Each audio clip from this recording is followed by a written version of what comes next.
मैं जस्टिस उमेश चंद्र माहेश्वरी आज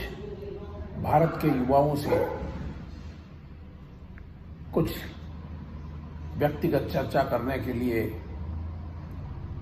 उपस्थित हुआ हूं। हमारे देश के नवयुवक एक बहुत बड़ी सांस्कृतिक विरासत को लेकर के चल रहे हैं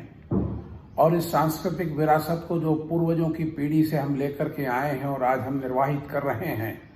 इसको हमें आगे की पीढ़ी को भी अक्षुण्य रूप से सौंपना है और तो और हमें इसे प्रगति के पथ पर ले जा करके उनके सुपुर्द करना है। लेकिन बड़े दुर्भाग्य से ये कहना पड़ता है कि हमारे कुछ नवयुवक साथी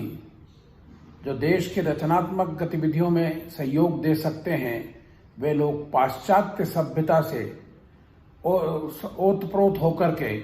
अच्छे काम कर रहे हैं। उसका तो मैं स्वागत करता हूं, लेकिन उनमें से कुछ लोग वहाँ की जो बुरी आदतें, जिनको हम नशे की आदत कहें, ड्रग एडिक्शन कहें, ड्रग्स कहें, ड्रग्स लेते हैं, ड्रग्स के कारण अपने जीवन को तो बर्बाद करते ही हैं। मेरा व्यक्तिगत रूप से तो ये मानना है कि जो लोग ड्रग्स लेते हैं या जो लोग ड्रग्स का अपने जीवन में उपयोग करते हैं, चाहे फिर वह अफीम हो, गांजा हो और या इनसे बना हुआ कोई भी ऐसा पदार्थ हो जो आदमी को क्षणिक लाभ देता हो, कुछ समय के लिए आनंद देता हो, लेकिन उसके बाद पूरा जीवन बर्बाद कर देता है, ऐसी चीजों का उपयोग करने से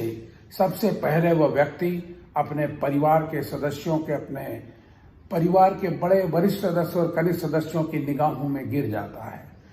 और उसके बाद धीरे धीरे जब आदतें उसको और ज्यादा प्रबल स्थिति में हो जाती हैं, तो उस स्थिति के अंदर वह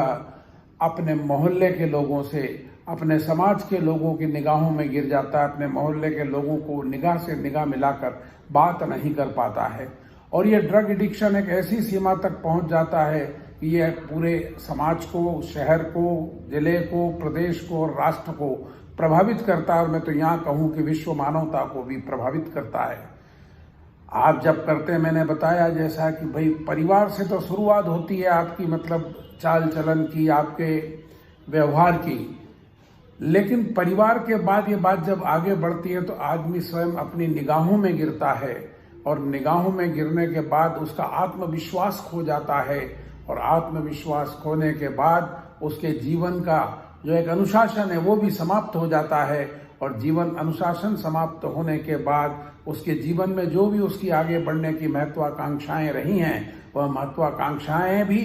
समाप्त हो जाती, उन पर तुषारपात हो जाता है और फिर इसके बाद वो अपना स्वाभिमान भी समाज के लोगों के सामने, परिवार के लोगों के सामने जिंदा नहीं रख पाता और उसकी बात का कोई वजन नहीं रहता है। इसके बाद हम देखें तो ऐसी स्थिति में आदमी शरीर से भी कमजोर हो जाता है, शरीर भी उसका कमजोर होते होते इस स्थिति में आ जाता है कि वह मृत्यु को आलिंगन करने लगता है, मृत्यु की दिशा में बढ़ने लगता है। इस देश की संस्कृति मृत्यु का आलिंगन करने की नहीं है, इस देश की संस्कृति मृत्यु से जीवन की ओर जाने की संस्कृति है, लेकिन हम विपरीत संस्कृति की ओर आज चल पड़े हैं। मैं तो कहना चाहता हूं मेरे युवा साथियों से और उन सभी लोगों से जो ड्रग के एडिक्ट हो चुके हैं, वे ड्रग से दूर आएं। अगर वे ड्रग के एडिक्ट हैं और बने रहेंगे तो निश्चित मान के चलिए कि उनका स्वाभिमान तो समाप्त हो ही रहा है,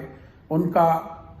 पुरुषार्थ भी धीरे धीरे समाप्त हो जाएगा और पुरुषार्थ समाप्त होने के बाद जीवन में कुछ नहीं मिलता है, सिर्फ हाथ मलने के अलावा कुछ नहीं है। ना परिवार को कुछ दे पाओगे, न समाज को कुछ दे पाओगे, न अपने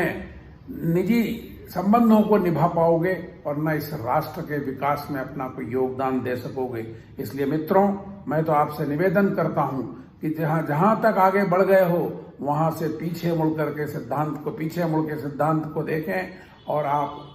वापस लौट आएं और अपने जीवन को सार्थकता की दिशा में ले जाएं। भारत की विरासत को, संस्कृति को आगे हम कैसे बढ़ा सकते हैं उस दिशा में चिंतन करें और इस नशे की आदत को जब तक हम नहीं छोड़ेंगे तब तक ये मान के चलिए कि अपना राष्ट्र का विकास कर पाओगे, न खुद का विकास कर पाओगे। पुनः आपसे इन आदतों से दूर हटने का निवेदन करता हूं। फिर कभी आपके बीच फिर आऊंगा, फिर उपस्थित होऊंगा, फिर मेरी बात आपके समक्ष रखूंगा